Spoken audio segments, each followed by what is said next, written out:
Happy 100 episodes, everybody. We made it. We did it.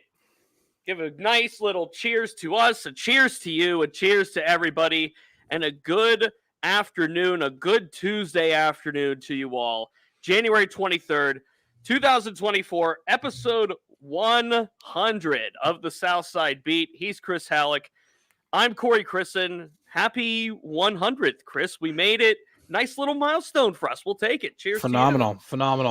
Yeah, thank you guys so much for everybody, for every time you tune in, every time you like, for anybody who's subscribed to the page, anybody who's become members, every single person who's helped support this show. Really appreciate it. I still think 100 episodes is still in the infancy stage, but still, I think we have a ways to go. But really like what we've had so far, what we've built so far, and I'm excited about it, man. I'm really excited about what Swan says. I was quick to 100. I mean, yeah, it's kind of flown by. I mean, yeah, we started right around the time the season started, and then there you go. That's. Here we are. I mean, now Steelers aren't still playing football by episode 100, and there's only 4 teams left in the season. And right now, all the talk right now is who the next offensive coordinator is going to be. Now that we have a couple of candidates seemingly in the mix, and I'm sure there's going to be more added. I think the Steelers are kind of rooting for the 49ers to lose this upcoming weekend. That way they could possibly get an interview with Clint Kubiak. Get it moving, yeah. Yeah, but still, just really appreciate everybody who supported the show, supported the channel. I know we want to get the overall subscribers to the channel up. So Stella, with the $5 contribution, appreciate it so much. Thank you, Stella. But any way you support, not just the channel, but the show is phenomenal. We thank you guys so much. Even just being here, watching, listening, if you have it on in the background, if you're doing your chores or you're in the office and you have us on in the background, we appreciate you. You all are the lifeblood of this show, and keep it going. We appreciate you so much. The title of the show is Here's to You. It's obviously a here's to you, the audience, but here's to you, Mr. Robinson. Let's talk about Zack Robinson, Chris. And yesterday, not long after we signed off here on the Southside Beat, the reports started coming out that the Steelers had requested an interview with Zack Robinson. He is the passing game coordinator of the Los Angeles Rams. And obviously, coming from the Sean McVay tree, he has been with the Rams since 2019. It's been his only stop in the NFL. And he's had a couple of, obviously, promotions from within from Sean McVay. He's only known as a coach in the NFL, Sean McVay's system. So the first name that I guess you could say was on the board as a prospective candidate for the Steelers' vacant offensive coordinator post is Zack Robinson. And then the second name that came out today, this is from Peter King, who was on a radio show here locally, brought up Cliff Kingsbury, the name that I think last year when the outside came about, hey, this Matt Canada guy needs to go. Cliff Kingsbury was a name that was brought up by a lot of people as a guy that, okay, he flopped as a head coach at Arizona, but that was the only NFL coaching job that he ever knew. So those are the 2 names we're dealing with right now. Let's go to Zack Robinson first, a name that I don't think most of us expected to hear by this stage. A name that I think is interesting from a standpoint of where he comes from and what he's done in the development of the Rams offense this year. I think it's a very interesting name to start with. I do too, actually. And actually, obviously, we have yet to hear who the other candidates are going to be, or how many people they're going to interview. But I already really like this. Like, if this guy ended up being the Steelers' offensive coordinator, I think it's a good hire on the surface. No, it doesn't come with the preferred traits that Mike Tomlin laid out in terms of, number one, experience as an offensive coordinator in the NFL. He's not been one before. And 2, not having play calling experience. He does not have either one of those 2 things. So in that instance, yeah, it could be risky, and he would also, he's like, I think he's 37. It would be the very youngest. Young. Yeah, it would be a very young hire. The Steelers would definitely be looking more toward, yes, he's coming from the McVay tree, but you're also looking for a guy who you're giving him the first opportunity to be an offensive coordinator, and then what happens from there. Yep. And so that's interesting to me, but coming from what the Rams have done, and I'm going to have a lot more detail in my chalk talk. I was just telling Corey before we went live, I don't know how in the heck I'm going to finish this thing up. I might not be able to do it in the list form that I was going to, because my chalk talk this week, which is going to be out tomorrow, is going to be looking at offensive coordinator candidates. And I might just have to split this up into the Shanahan way of thinking and the McVay way of thinking in 2023, because I think that's kind of where most of the candidates are going to end up falling. And this definitely obviously falls under the McVay tree.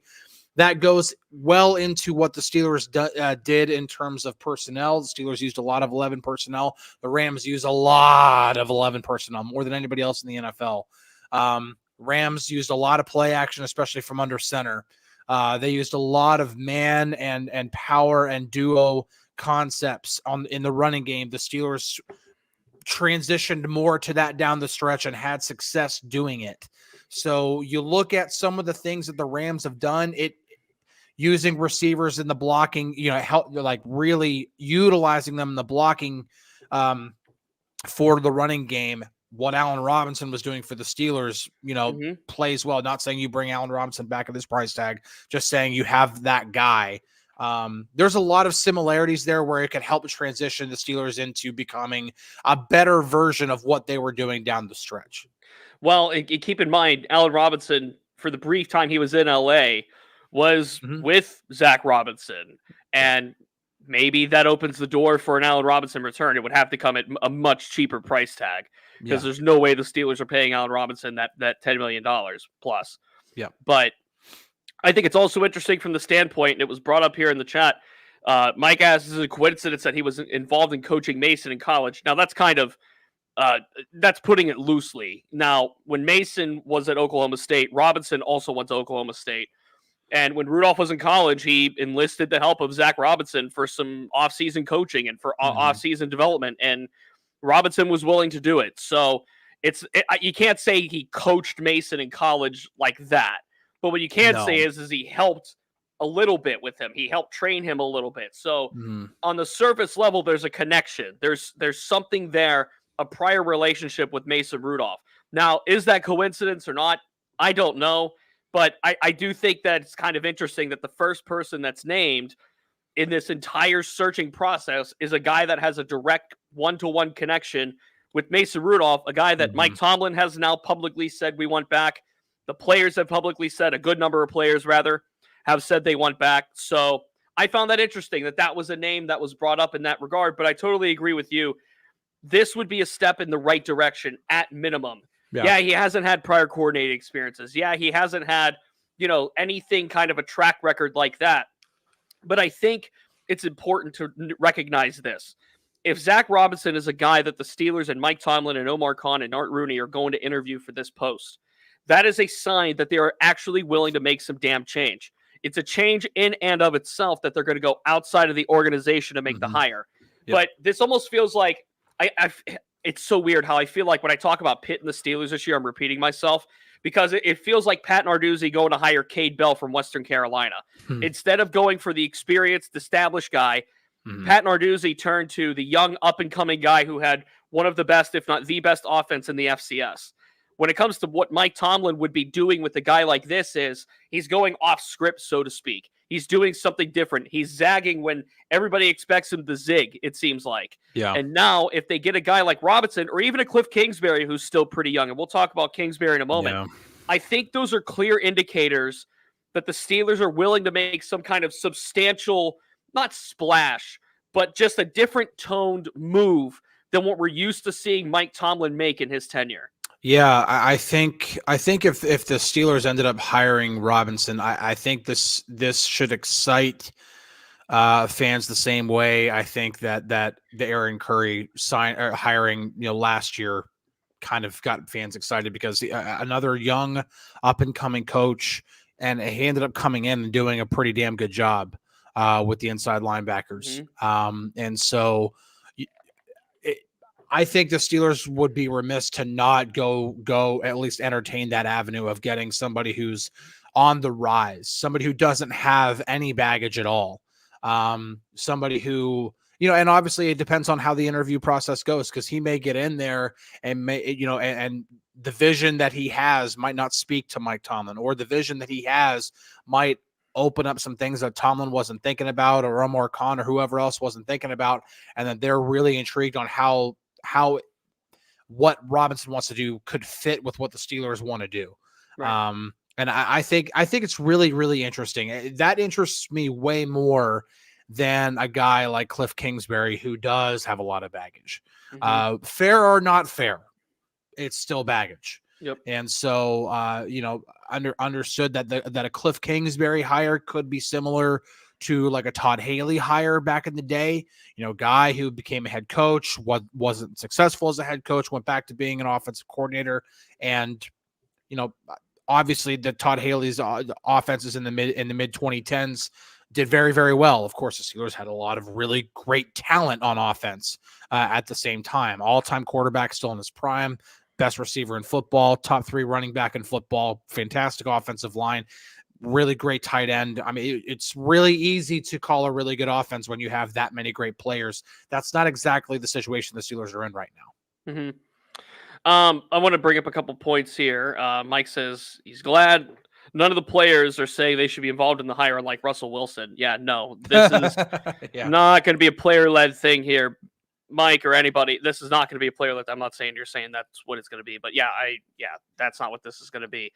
Swan asks, whenever the new OC comes in, do you believe all offensive coaches will get pink slips? If not, who should stay? I don't think all of them get pink slips. I think one that's almost certain to go is Mike Sullivan. And that's just from the standpoint of two different things. Number one, it's very clear that Mike Sullivan was not the best for Kenny Pickett's development. And right now, that's a major box to check if you're the new offensive coordinator of the Steelers. It's finding a way to get the best out of Kenny Pickett and allowing him to compete to get his job back. Number two, it would just be uber awkward. Like to have Mike Sullivan hanging around when he was the guy calling the plays last year, and the new guy that's calling the plays would retain him to do what? Not call plays. Like it would create just a really awkward situation. I think that's one. Otherwise, I think Frisman Jackson could be a name that could get looked at just for the development of that receivers room. I think Eddie Faulkner, I think there's a good chance Eddie Faulkner stays. I think there's a good chance that Pat Meyer stays. I think there's a good chance that Alfonso Graham stays for the tight ends.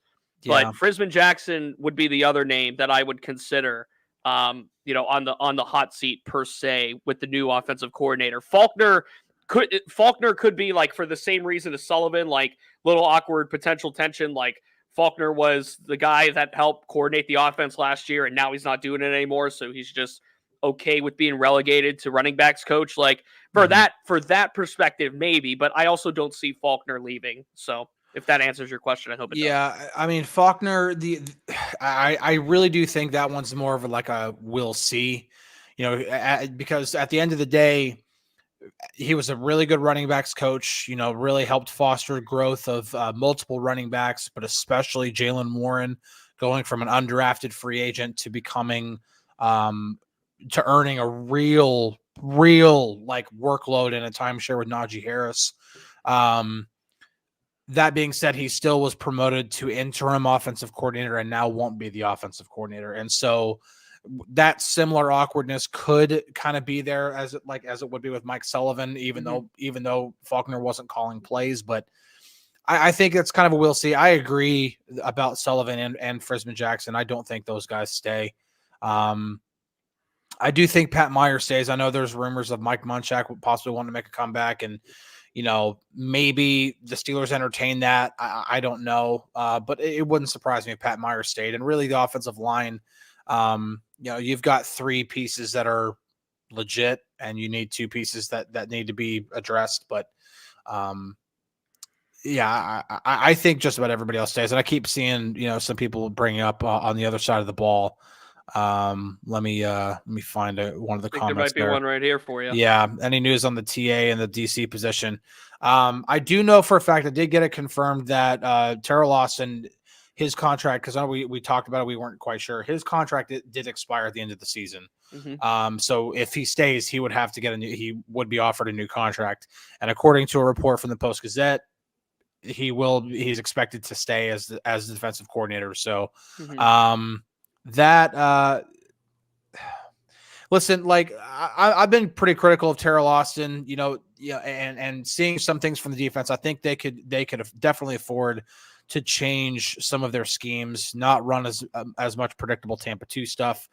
But I think when we're evaluating this defense, we have to be completely fair here. The Steelers won't use it as an excuse, but I will.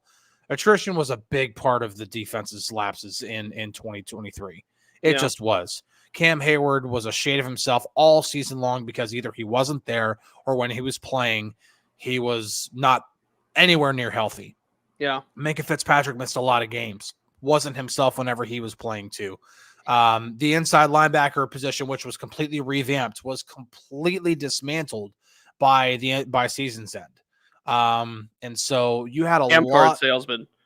They were down to Amazon cards and Pokemon sales. Yeah. Amazon workers and Pokemon card salesman. Yeah. So, and all of that, considering all of that, they still finished 6th in the NFL in points allowed per game.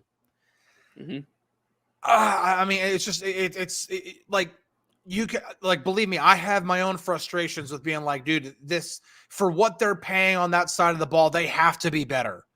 But considering all that stuff, man, they still finished 6th in points allowed. Yeah. And if you do that and you have a legitimate offense on the other side of the ball, you stand to have a really good chance of competing for a division and going deep into the AFC playoffs. You just do. Corey is freezing up quite a bit. Corey is completely frozen. He looks like he's thinking right now. Might have to have Corey. I wonder if his power went out. Remember that happened one time when Corey came on here? It's very, very interesting that the look on his face, like that's frozen right now. It's just very, very interesting. Corey, if you can hear me, you're completely frozen. It's so funny. So you were frozen for a long time. So we did get the internet addressed. It is being worked on. It wasn't me. It was my ISP. It is getting worked on today. So I switched to a hotspot right now. It actually is. I got a text at like 5 a.m. that was like, hey, they're coming out at 6. You're going to have outages today. So I tried. It was working fine from like 10 until now. Because I obviously published a story, which like right after that point, I was going to bring up Marcus led me beautifully talking about the offensive coordinator is super important, but the trenches might be more important. But Marcus, if you want to talk about the trenches, my friend, DK Pittsburgh Sports.com, I talked about one member of those trenches, and that's Broderick Jones. And that's the decision that's coming up on Broderick Jones. Do they keep him at the left? Do they keep him at the right? Because that decision is going to impact what moves they make at offensive tackle. That includes what Chukwuekwor for. Dan Moore, I don't know. And look, when you're looking at mock drafts already, tackle's one of the top positions. And there it is from Mike. Amarius Mims is one of the top names that's associated with the Steelers right now at 20.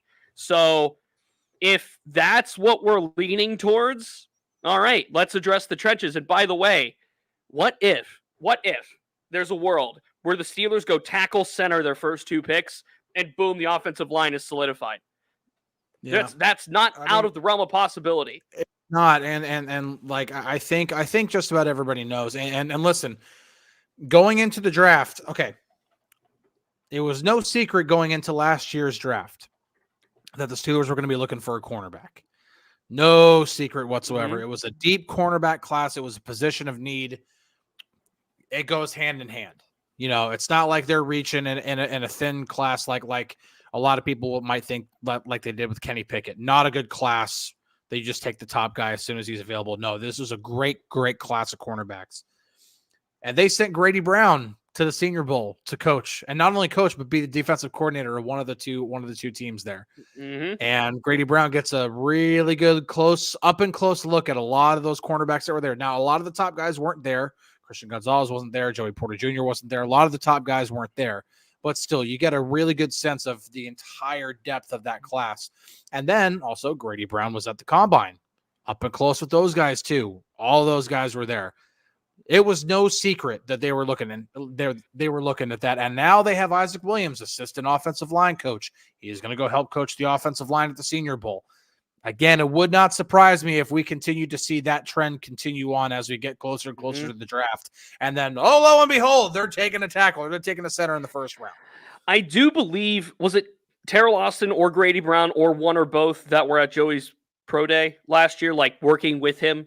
I don't remember. I did not attend the pro day. I think our that was a Corey Geiger operation. Yeah. That was a Corey Geiger operation. I have to go back and read his story, but I want to say Grady Brown was there, but I really, really can't remember. See, I thought it was TA. I thought it was Austin. Might have been. I'd have to go back and look. Been there. Point is, Could've been though, like, just follow the breadcrumbs, right? Yeah. Like, if the Steelers are sending an assistant offensive line coach to scout the Senior Bowl, now Mims isn't a senior, I believe he's a junior. So, but still, they're doing their diligence on that position at least. And look, like, Chooks is a cut candidate. That's $8.75 million to save. Yeah, Easiest call. Easy call. Dan Moore is entering what, year 4 or year 5? So year 4, I think it is. So I would even say Chooks is more of a trade candidate because you can absolutely get something for. I mean, listen, it's an affordable right tackle that is starter capable. Yeah. That has value in the league. Possible. Nowadays. Oh, it's absolutely possible. That has value. Somebody's going to want to have to take that money, though. That's the point. I think it's very realistic to expect that if the Steelers made him available, you get a 3rd or 4th round pick. I'm being like, again, starter capable, affordable right tackle. It's not the money that you would like to pay for the productivity, but it's a guy who has had somewhat of a track record that is an affordable cost. Trevor, I think it's possible. Trevor, I saw that too. Trevor says been seeing mock drafts have the Steelers take Kool-Aid McKinstry. That's the Alabama corner. Such a phenomenal name. I know, right? I saw one that was basically Joey's running mate, Caleb King out of Penn State. So there's a lot of names. We have a ways to go until the draft. The Senior Bowl's next week. Ways to go. I will be, I guess it's a good time to say it. A week from today, I'll be in Mobile, Alabama, for the Senior Bowl, for the practices. The practices run Tuesday, Wednesday, Thursday, and then the game's Saturday. So I'll be there for everything. So you bet I'll be talking with Coach Williams. You bet I'll be talking to offensive line, cornerback, center, defensive line prospects, cornerback prospect, or linebacker. I'm going to be boots on the ground there next Tuesday. Flying down next Monday. That's a fun time. I'm looking forward to it. It's going to be a lot of fun. But so Mobile's I'll be there. Mobile's a fun town. The event itself is fun. You get a lot of it's interesting because it's like the first big event of the draft season, and so there's a lot of hype there, and it's easy to get caught up in the hype. It's really easy to get caught up in the hype of the combine too. But yeah, it's a fun time. It's a good time to start getting a little bit of a somebody Evans says Little Rock's a fine town. I know that quote. Yeah, it's a fun time, and it's a good time to start getting familiar. I remember like one of the biggest standouts to me whenever I went last year was Keanu Benton, actually. And this is well before we even knew he was going to be a Steeler. Like, I just remember, like, if I had to say like top 5 really impressive players from the Senior Bowl, Keanu Benton was one of them. I was like, man, that dude can move for a guy who's a nose tackle. And lo and behold, we're now on the opposite side of his rookie year, and the upward trajectory is there for sure. And so he's going to be a player for a while. It's just fun to start to see these guys at the infancy of when they're really beginning their professional careers. Milk Takes Uncle says, off topic, great year when it comes to podium questions. Could be wrong. Thought I was hearing your questions. I wasn't as, I guess, chirpy in the Mike Tomlin press conferences. I tended to pick and choose my spots on those, just because the generalities get discussed usually in his opening statement. And then by the time my topic or like something I have burning on the mind comes up, now I could be a little more aggressive, admittedly, and like trying to quote unquote jump the line to ask something. But unless there's something I really feel like I need to ask, I don't. I just kind of listen. I like listening to what Mike Tomlin has to say more often than not. I tend to go for coordinators and players more, just because they can do a nicer job, I think, of, getting into the inner workings and like the inner machinations, so to speak. Like Mike Tomlin in his press conference setting, Chris knows this, will speak in a lot of generalities. When it comes to the players and the coordinators and even some assistant coaches, that's when you could get into the nuts and bolts of some things. So that's my general approach. That's generally how I approach this year. And Milk Takes Uncle, I appreciate that shout. Brandy says, how many scouts and Steelers personnel are involved in our draft process? All of them. Ton of them. All of them. I mean, this is all hands on deck. Yes. Picking up the new players is all hands on deck.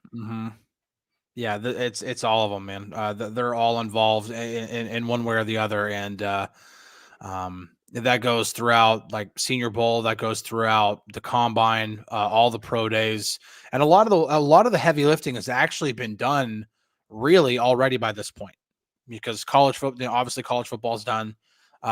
A lot of the heavy lifting has been done by now, and now it's more about having those face-to-face meetings. I told everybody that last year around the combine. So many people put a lot of stock into the numbers that are posted at the combine. Listen, a lot of that stuff is just confirming. They're just there to confirm what they've already seen. The biggest amount of value that teams get from stuff like the Senior Bowl and the combine is having those first face-to-face conversations with those players.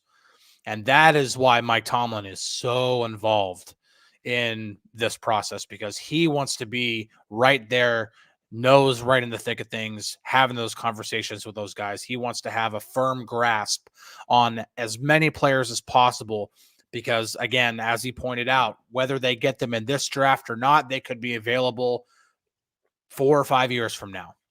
And then if they're available 4 or 5 years from now to be acquired or signed in free agency, he already knows who they are. And so Tomlin is a big reason why. But yes, it goes from Tomlin all the way down to all of the scouting department. This is all hands on deck, as you said. Matt says, here's an off-topic question for Corey. Chris can answer this too. He's a wrestling fan. WWE going to Netflix. I'll tell you what, the Rumble Saturday. I'm not going to be able to watch live. I have an obligation, but I love the Royal Rumble. I was watching, oh my gosh, I had 94 to 97 Royal Rumbles on the other day. Like WWE puts them on YouTube, and like I was just back to back watching them, just like in the background, and just seeing like the production and all that. I watched the very first Royal Rumble, and that was like, whoa, compared to now. Like even some of the wrestlers that were in the ring, I thought that was fun. I had a fun time doing that. I love the Royal Rumble. It's one of my favorite shows of the year. Yeah. It's interesting to have like the marquee show going to a streaming service. I think that it's not surprising. I mean, like WWE, like they were very bold to start their own network. Now obviously I know that's money's everything, but but they were bold to start their own network, and I know that network's now all on Peacock and everything like that, but they've kept their shows on TV. Raw has always been on cable. SmackDown's usually always been on an over the air. If I remember the days it was on UPN. So yeah, it's interesting. It's interesting. I mean, I have Netflix, so it doesn't bother me, but there are some people who pay for cable that don't have Netflix that are going to be really pissed. And then they're going to end up paying for Netflix and Peacock to get the pay-per-views. I already pay for both anyway, so same here. Well, yeah. Then you got to show the people who got the Peacock for that one Chiefs game, the Chiefs-Dolphins game. Now they get to have it for the Royal Rumble and for all these other pay-per-views. So there you go. That's how that works. And by the way, Jason Kelce, good for you. Taylor Swift, good for you. Happy for both of them. I love it. Are they uploading old matches to Netflix? I don't know if they're doing that right now. I think it's just Raw. I think it's just Raw that's going to Netflix. So final thought. Which means SmackDown's going to go to like HBO or something. Go to Max. Yeah. Final thought. Why are grown-ups... You know what, Adam? Here's why. Adam says, trash topic. Why are grown-ups talking about and listening to pro wrestling commentary and a Steelers podcast? Let me tell you why, Adam. It is the off season. It is the end of the show. It is 3:30 p.m., which is about when we get out. In the last 5 minutes of any show, You can go listen to mainstream radio, go into your car and fire up the dial. They're talking about anything but sports in the last segment, typically. This is our last segment, so to speak. Before we give the final thought, Chris and I both like pro wrestling as hobbies, and we'll talk about hobbies sometime. We'll talk about golf. We'll talk about baseball. We'll talk about just about anything. This show's not strict to Steelers. This show can be a little bit of anything. Did Kelsey propose? I don't know. I'm not Travis Kelsey. I don't know. One thing we definitely aren't is E. So yeah, if that's your final thought. My final thought in a general. All right, let's go to Steelers' final thoughts then.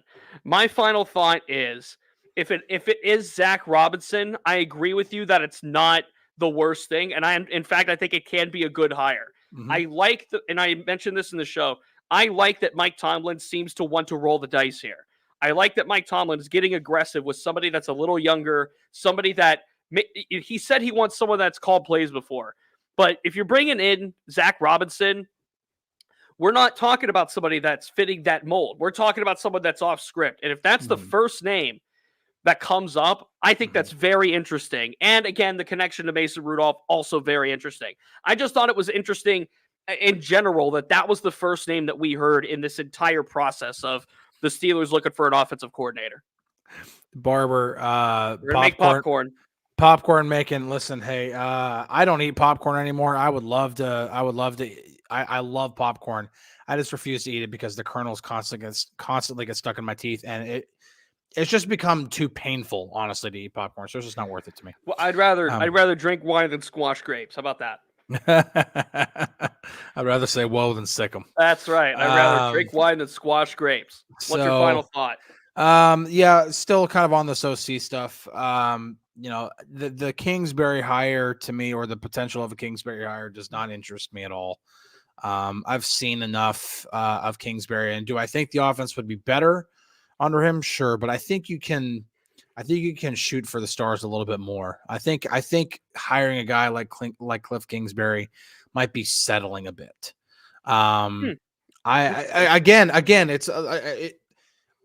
This is speaking from the perspective of I would like to see this this organization really show drastic change, and again, I think that a Kingsbury hire would be way more equivalent to a Todd Haley hire.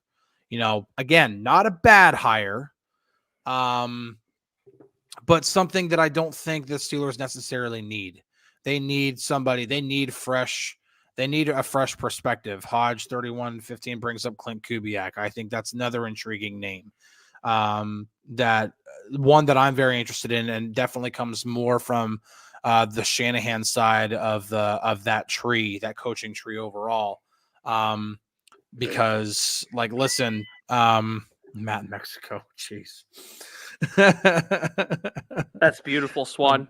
Swan says, "What about Matt Mexico for OC?"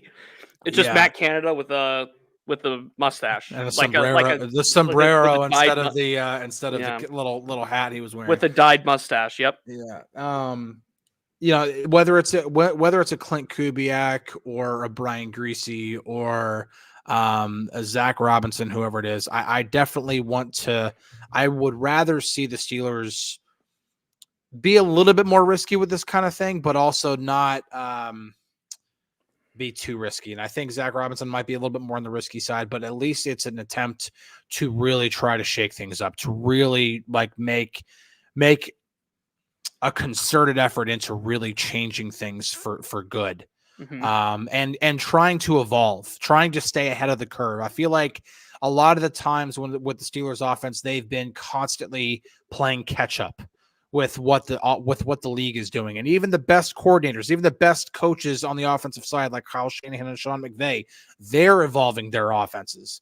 They have to. It's adapt or die. Defenses get smart. They have to find ways to stay ahead. And I think one of the main reasons why you're seeing the Rams continue to have success when nobody thought they were going to be successful this year is because McVay evolved his offense. And so getting a guy like Zack Robinson, who was part of that evolution, that interests me a lot more than bringing in a guy who has had success that could probably do a decent job, but I think you can shoot for the stars a little bit more. That's why Robinson interests me more than Kingsbury at this point. That was actually my final thought, and I had it started from Darren. Congrats to Darren here, sitting on a lake fishing, 55 centimeters, 22-inch Murray cod. Nice. Wonderful catch. Nice job, Darren. Hope you get to keep that, cook that up for dinner. Nothing better than like freshly caught. Marinate with some lemon, put that on the grill. You're having a good day there. Listen, we're having a good day here too. One of the best meals I ever had was killing a deer in the morning, like going hunting, killing a deer in the morning, and then having some backstraps for dinner that night. I have some deer meat waiting from a good friend up at home next time I get up to up north. He's got it in the freezer for me. I'm looking forward to that. Some deer steaks. Woo! He made deer chili when I was home last. Come on. Deer chili and deer spaghetti are two of my favorite things to do with ground venison, but good. I honestly just I always love just cutting up backstraps, frying them up, having them with some beans. Oh, yeah. Take me back to West Texas. We got to stop. We got to stop before we start devolving into a food podcast. We got to stop. We're gonna go for another hour and a half I think both of us, we obviously love football. We could do longer episodes on food. We could do arguments about food all day long. But hey, especially because you have the really bad take with blue cheese with wings. Because it's the right way to eat wings. Blue cheese. You go to Buffalo and ask for ranch, they will slap you in the face. They will kick dirt at your feet. They will tell you to leave. Wings have to be subject to Buffalo. That's where they were born. Okay, but you can have a bunch of different types of wings. That's where my favorite type of sauce is mango habanero. It isn't even buffalo sauce. No, okay. You can put whatever you want on chicken. Just don't dip it in the ranch. Spice Creations knows. Yeah. Yeah. All right, fine. Ranch only, Mike in Texas. No. Blue cheese is the way to go, my friend. We could be here all day. Blue cheese goes with wings. I don't understand the people that love fungus and mold. Get the mushrooms and blue cheese out of here. Delicious. Ugh. DK and Ramon in about 25 minutes. This was fun today. We had fun. We're going to have more fun tomorrow, 3 p.m. Eastern on DK Pittsburgh Sports. Let's talk more Steelers tomorrow. We will do that. He's Chris Halicke. I'm Corey Chris, and this has been the Southside Beat. Thank you all. Happy 100 episodes, whether you've been here for 1, 2, all 100, some of them. We appreciate and we love you all. We'll talk to you tomorrow. Have a good day, everybody.